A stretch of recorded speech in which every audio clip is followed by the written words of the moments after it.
La fidélité et la constance, ou l'allégeance, c'est le soin que nous prenons à garder ce qui nous a été confié. C'est la conviction que les Écritures reflètent exactement la réalité.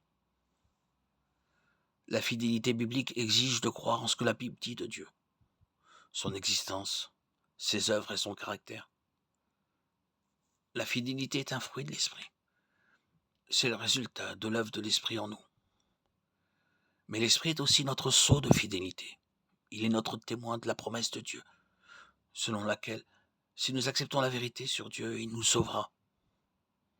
Enoch comprenait que Dieu récompense ceux qui le cherchent et lui font confiance de tout leur cœur. Nous faisons confiance à ce que Dieu fait parce que nous lui faisons confiance et non l'inverse. En d'autres termes, nous faisons confiance à Dieu même lorsqu'il est silencieux et que nous ne voyons aucun miracle. Cela fait partie de la fidélité. Nous savons que Dieu est fiable, inébranlable et vrai. La fidélité consiste à croire que Dieu est celui qu'il dit être et à persévérer dans cette croyance malgré les aléas de la vie. En pratique, cela signifie que nous faisons confiance à ce que Dieu dit dans la Bible et pas nécessairement à ce que le monde ou nos propres yeux nous disent. Nous avons confiance qu'il fera concourir toute chose à notre bien. Nous avons confiance qu'il accomplira sa volonté en nous. Et nous avons confiance que notre situation sur terre n'est rien comparé à notre récompense future au ciel. La seule façon d'avoir une telle foi est par l'influence du Saint-Esprit. Il témoigne de la vérité et nous pousse à chercher Dieu. L'Esprit nous rend fidèles.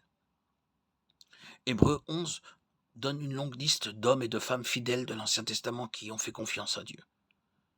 La compréhension d'Abel de Dieu a rendu son sacrifice réel et authentique.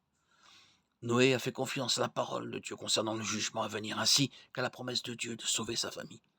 Genèse 6, 9. Abraham et Sarah ont cru contre toute évidence qu'ils auraient un enfant. Genèse 21, 1, 34. Rahab a fait confiance à Dieu pour protéger sa famille lorsque les Israélites ont détruit Jéricho. Josué 6. La foi de Gédéon, aussi inébranlable qu'un grain de moutarde, a mis en déroute une armée entière. Juge 6, 7. Dans cette liste d'Hébreux 11, on trouve l'exemple d'Enoch, qui a obtenu le témoignage qu'avant d'être enlevé au ciel, il était agréable à Dieu. Or, sans la foi, il est impossible de lui être agréable, car il faut que celui qui s'approche de Dieu croie que Dieu existe, et qu'il est le rémunérateur de ceux qui le cherchent. La foi ou un engagement fidèle envers qui Dieu dit qu'il est fondamental pour marcher avec Dieu. En voyageant, Jésus a répondu à la foi des gens et a limité son intervention là où il n'y avait pas de foi. Marc 6, 1, 6.